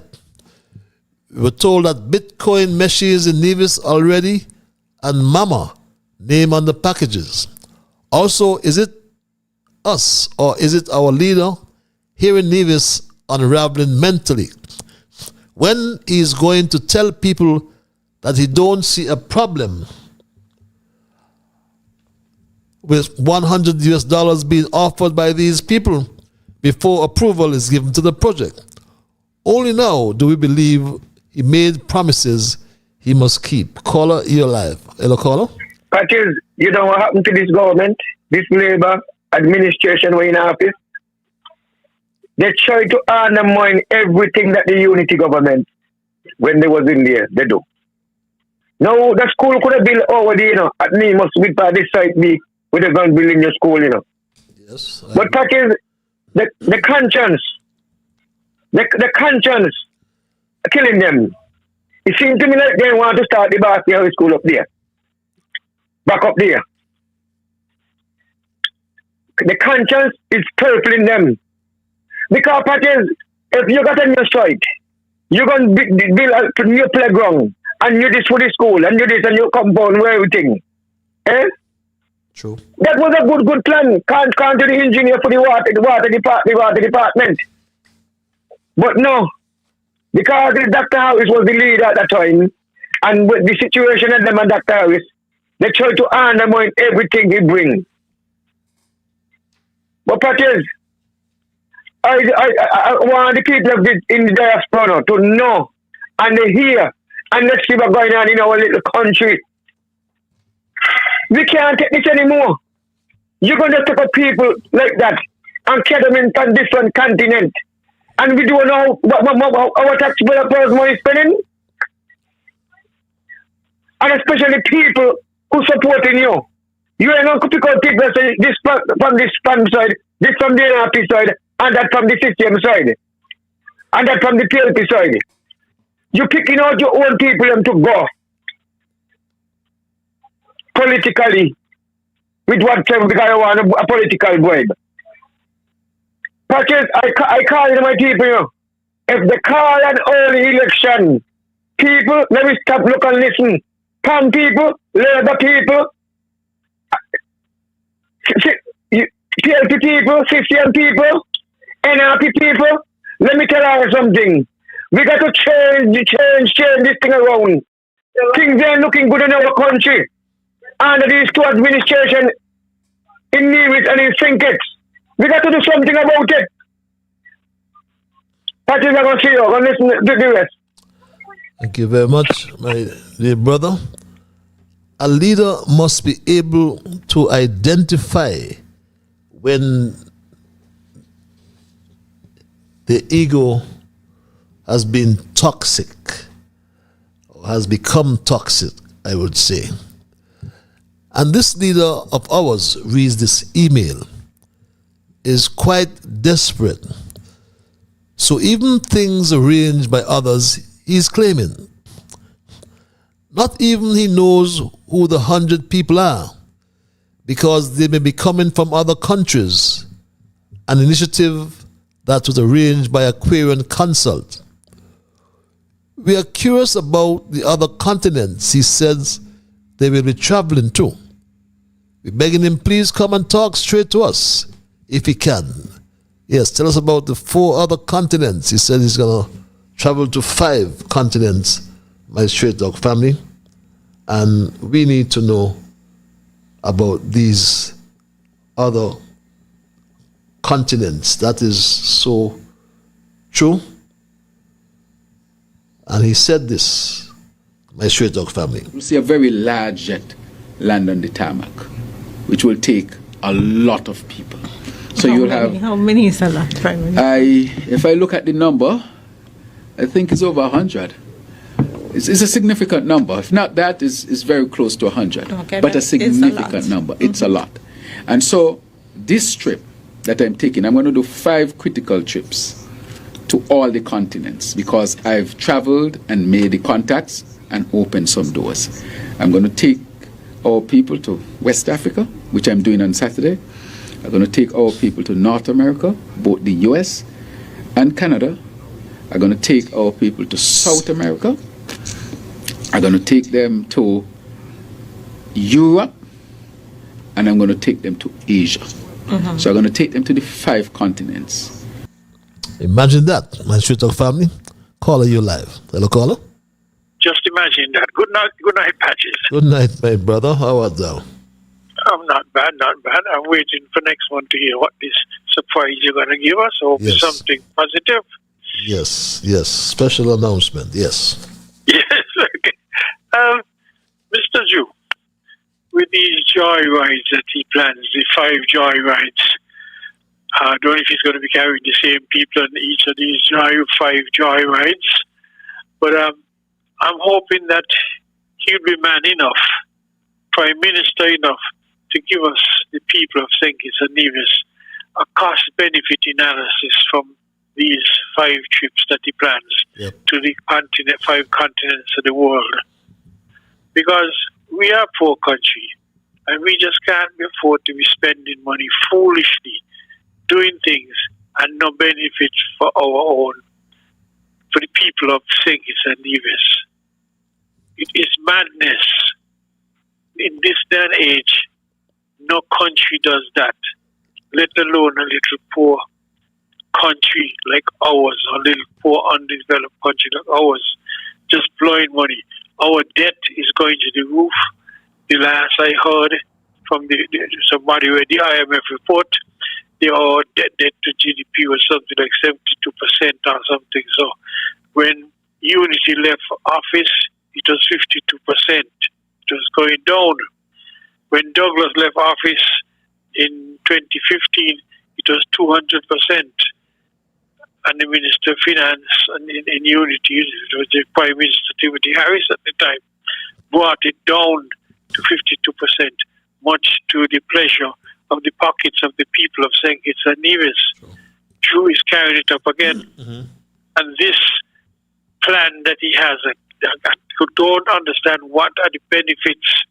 He gave some stupid thing about helping young people to develop and that sort of thing. But I really don't see the benefit from that. When he comes back, he'll get up and tell me what many young people have benefited from this trip and how they're going to benefit from the other 4 visits that he plans around the world, especially the distant ones, like to Asia and to Europe. Mm-hmm. Because it's crazy. But we need a cost-benefit analysis from the first trip to Africa. And he never indicated how long they're staying there. Don't know if you heard anything to that effect? No, he hasn't said anything.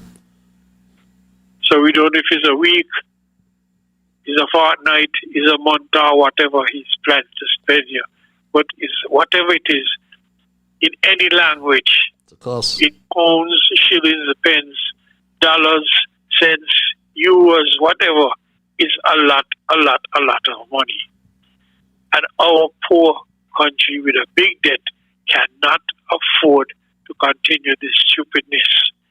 Because he loves to sleep on a plane, does not mean that the country must be playing for his pleasure. He gets a big salary. If he wants to go on a plane, buy a plane for himself, or pay for his own joy rides up and down the place. True. Because this is craziness. It makes no sense continuing this kind of stupidness. You're not hearing any of the other Caribbean islands doing this craziness. Even those financially better off. Guyana, who is making money these days from islands, or Trinidad making money from oil, Barbados doing fairly okay these days. You're not hearing them doing this stupidness. But we're not to the bottom of the ladder, but we're not too far from the bottom of the ladder. But we up and down the world, our ministers every week out of the country, sleeping in our kind of foreign beds, and they have beds for them in St. Kitts. But anyhow, have a good night, my boy, and we'll talk again on Thursday. Have a good night as well. Thanks for your intervention. And what you said just reminded me of a comment made by Dr. Drew, that he said he works from overseas. But you're also correct. The government is not forthcoming. The government lacks transparency, has no accountability, because it is easy to tell us what is the expected outcome of traveling to these 5 continents. What is the expected outcome?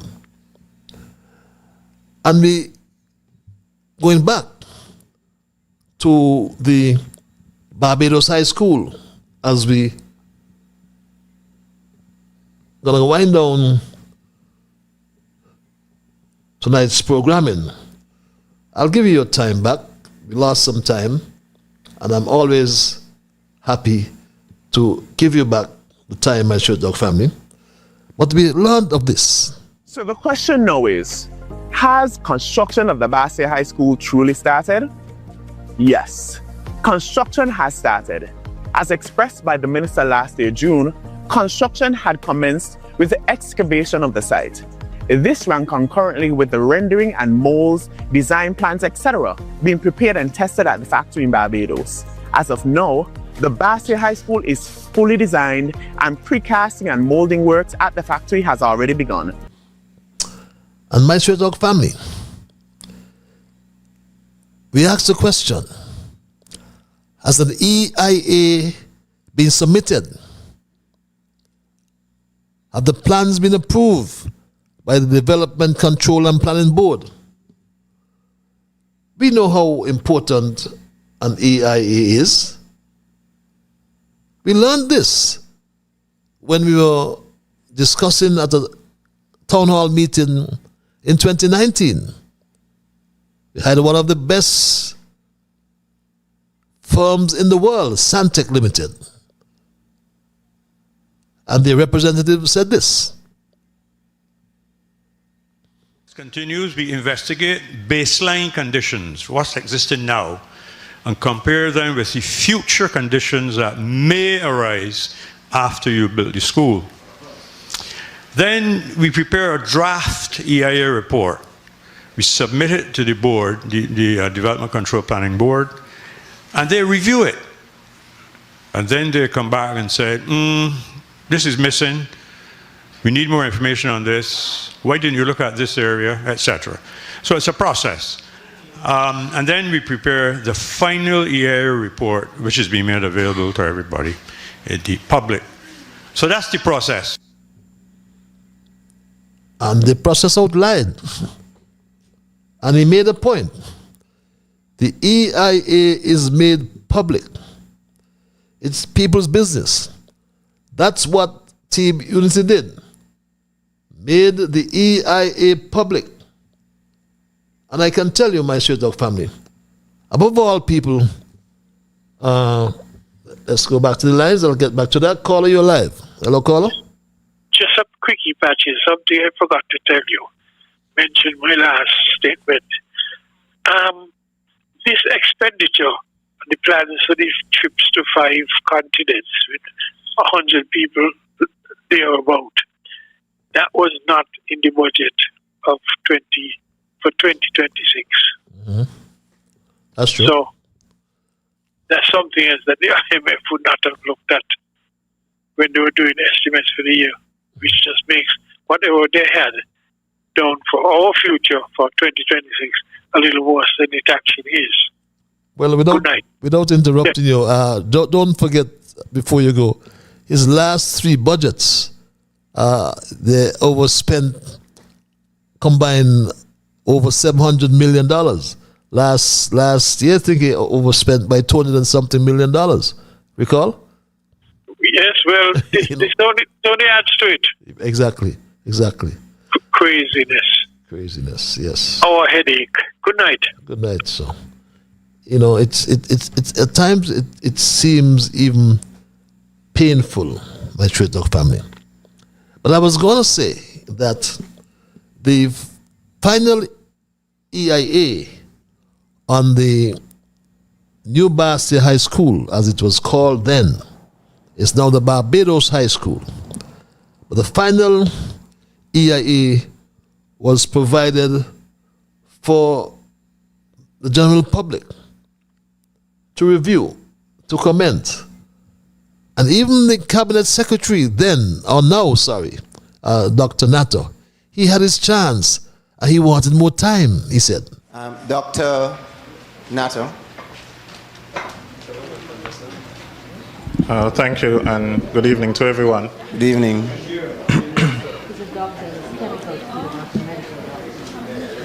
I first just want to say I'm happy that I'm actually standing in my grade 3 classroom here at what was Pasha School, Newton School. I read in the EIA that we have to do some drainage along Courts Road. That road is called Maurice Paul Drive. That's the road I lived on, and to see that corrected in the next iteration of the EIA. Unfortunately, tonight has been quite long for our town hall. So I am also hoping, and Minister of Education is here and I'm happy to see him, that we have a second round of this, because clearly we will not cover everything this evening.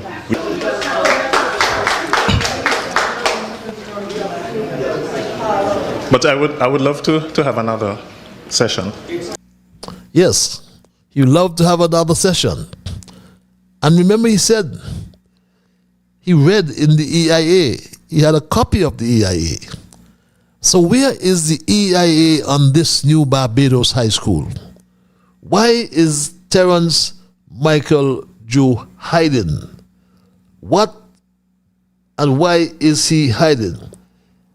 He tells us about this. And so what this company is basically doing is that they're using a new type of technology to build the foundational aspects, especially of the school, which will then be transshipped here in St. Kitts and Nevis to be placed, of course, to start the full construction. So the project's reliance, my Straight Talk family, on imported components for a national project, despite local labor availability, must be criticized as a lost opportunity for local economic development. That is so obvious. Why is Terence Michael Drew and his Minister of Education, the slow student, why are they so short-sighted that they cannot see, they cannot recognize the fact that they are spending taxpayers' money on foreign manufacturing, rather than local labor. And my friend and contractor, well-known contractor, good contractor, Lennox Warner, my friend, he won't mind, as I said earlier, if I send this message to Terence Michael Drew. And Lennox still is, I believe, and was always a Douglas labor. My good friend Lennox. My name is Lennox Warner, and my livelihood is construction. When I recognize the quality and qualifications of our local people, I am still wondering and baffled. Why is it that some of our local engineers, why some of our architects are still playing second fiddle? Why? It is bothering to me. So much people can boast of their track record. We as skitishans, we want to boast of our track record too. And that's a point you made. But that was 7 years ago, Lennox. It's now Terence Michael Drew. And he has done worse. Worse yet. The largest capital project in the history of St. Kitts Nevis. And he exported its construction to Barbados. And having manufactured all that is required, he then tells us it will be transshipped to St. Kitts. A 4 to 5 story school housing over 1,000 students and 130 staff members or more. It must be designed to the highest international seismic standards with full transparency about those standards. That is what we are demanding. Any large multi-level school project in St. Kitts and Nevis should absolutely be engineered and independently verified to meet robust earthquake resilience standards. We are in an earthquake zone. We know that. We have a volcano. We are part of the Lesser Antilles volcanic arc, which is both volcanically and seismically active. Mount Lyamega is a dormant volcano, another indicator of tectonic activity, my Stray Dog family. We cannot deny that. And let's be clear, being in a seismic zone does not mean a major earthquake is imminent. But it does mean that all major structures, especially schools, hospitals, and multi-story buildings, must be designed to withstand seismic forces. Strict adherence to modern seismic building codes is essential for public safety. And my Stray Dog family, as we wrap tonight's programming, I want to give you a history of Preconco. The Atlantic Breeze planned lifestyle development project here in Chancery Lane, Christchurch, was supposed to be the perfect opportunity for 267 middle-income earners to become homeowners. For more than half of the 52 homeowners in Phase 1, however, the experience has been nothing but a nightmare. We have had reports from at least 32 of the homeowners reporting issues of recurring cracking to the concrete walls, recurring roof leaks, recurring floor issues in that the floor tiles are coming up.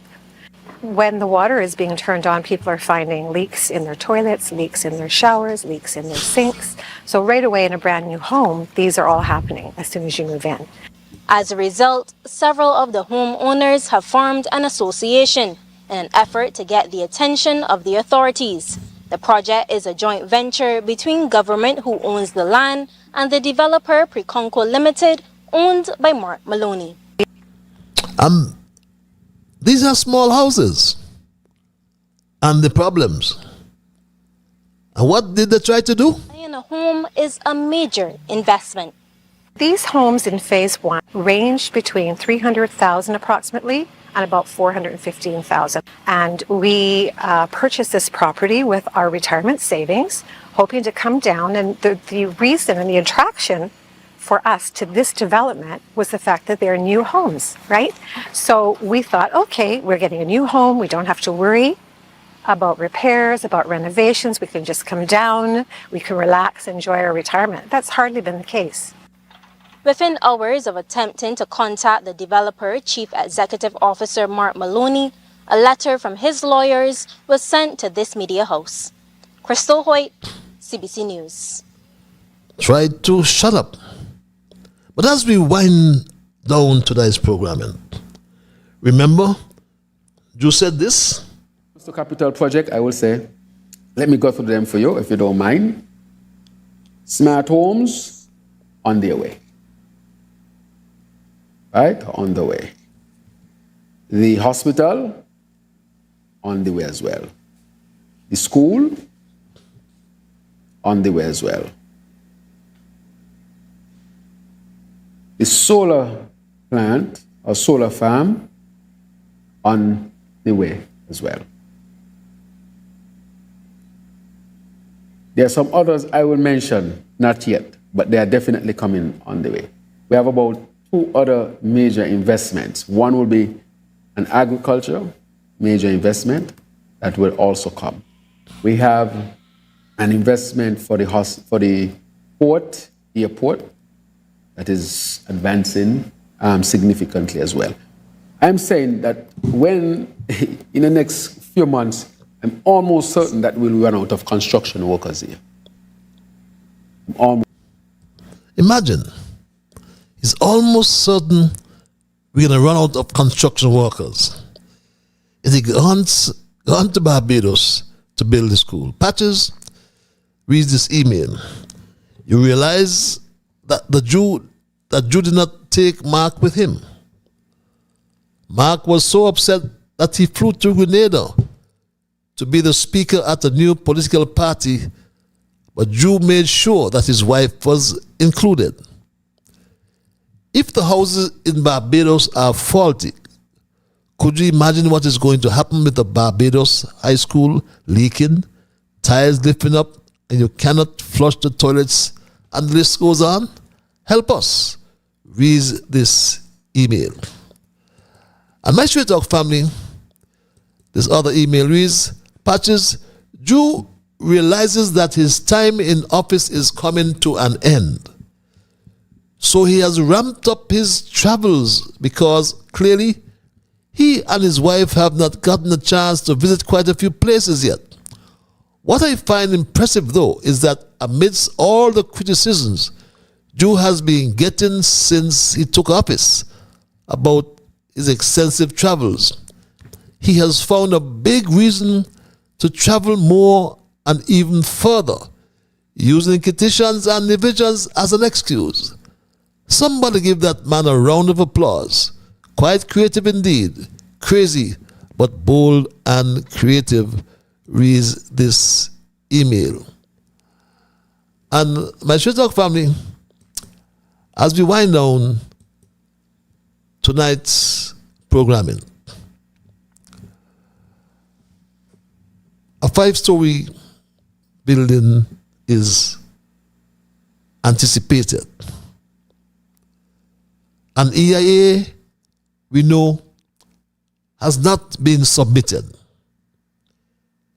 If ever and if it is approved based on the terms of reference, then the public must have access to that EIA. In terms of applications for approval, my Straight Talk family, they must remember this. I'm the Director of Physical Planning, and in that role, I'm also the Secretary to the Development Control and Planning Board. Okay?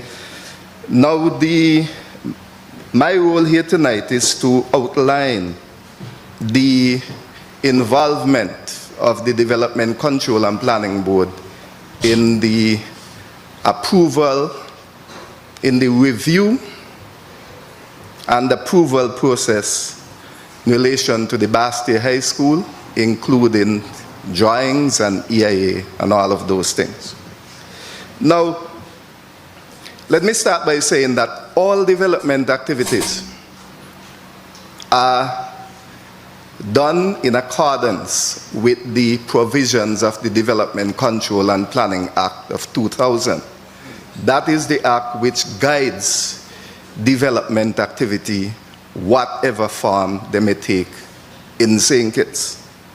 So it is from that perspective that the board's involvement in this whole process was done.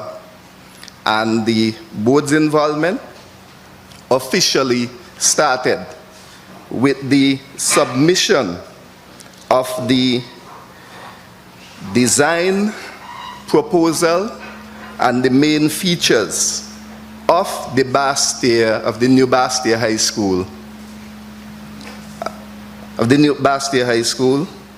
and the preliminary drawings, layout, and those were submitted to the Development Control and Planning Board for the first stage of the approval process. That is what we call outline approval or approval in principle. That was then, my Shedog family. What about now? Has it been done? The Act mandates it quite clearly. As Section 20, subsection 1, read your monitors on the screens, my Shedog family. This is a requirement. But the issue is not, as I close, whether a new school should be built. Absolutely, a new school should be built. The issue is whether it will be built safely, whether it will be built legally, and whether it will be built transparently. To date, it does not seem so, and that is unacceptable.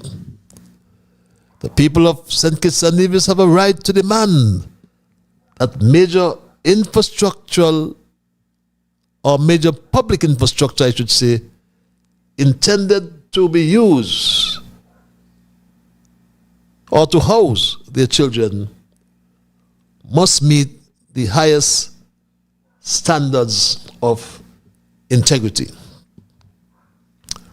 Until those assurances are clearly and independently verified, my Shedog family, proceeding with construction of this new Bastia High School is a no-no.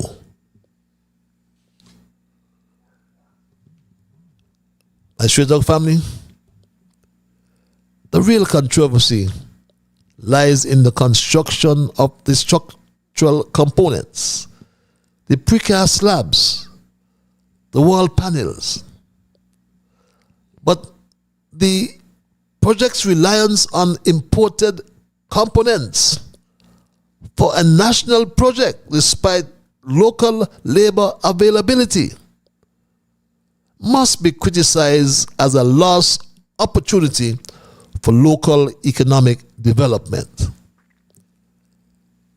Terence Michael Drew and Jeffrey Hanley, my Shedog family, are so short-sighted that they were unable or incapable of recognizing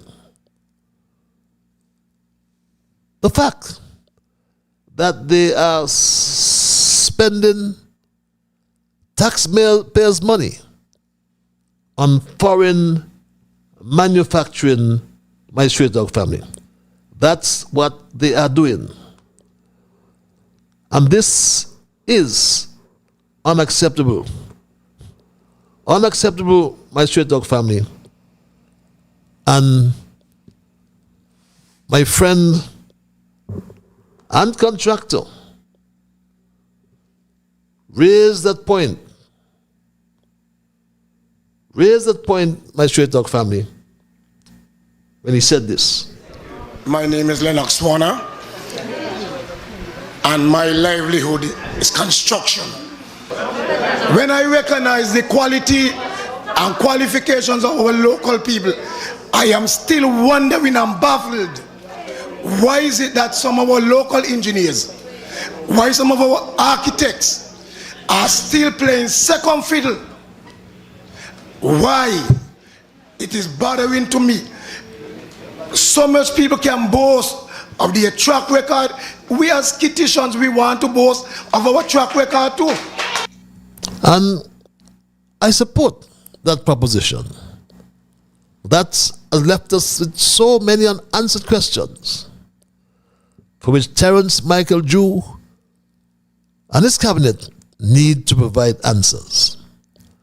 Until we get those answers, we will continue to label the new BHS, Barbados High School, BHS, on the way. That's my story tonight, my Straight Talk family, and I am not going to change it. Patches reads this, finally mail. This guy, July, is really a worthless vagabond. People in this country are struggling and suffering and can't find money to buy food to eat. And this heartless, good-for-nothing, gone on a world tour with over 100 people. The Barbados High School could have provided many jobs for our local contractors and construction workers right here, so that the money stays in our country to boost our economy. Look at what July did with the housing project at Trinidad Company. Now July wants to give us a Barbados High School. I am so disappointed with these so-called reporters and talk show hosts who does just sit there and listen Jew like chat a lot of crazy crap and don't question him and ask him to explain. These so-called reporters and journalists and talk show hosts seem to be afraid of this worthless vagabond July and his government. Or maybe they're playing the role of palace guards, reads this email. And that's the way we're going to end it tonight, my Straight Talk family. And I must thank Almighty God for guiding our conversation tonight as always. I thank those of you who called, the many of you who viewed. And again, I apologize for last week, Thursday. I missed you even more than you missed me. I very well believe that, and I love you more as well. We thank all of you who viewed, those who sent emails and those who called. Remember, all of you are the ones who make Straight Talk. And for that reason, I say a big, big thank you. I am Ian Patches Liebert and God's Spear. Until we connect on Thursday for another edition of Straight Talk, be good to yourselves and to all whom you meet. And remember that whatever your mind conceives, that you will achieve. But first of all, you've got to believe. So when you wake in the morning, thank God for the morning light. Thank Him for taking you through the night. And my Straight Talk family, keep moving on. Bye-bye. Until we connect on Thursday.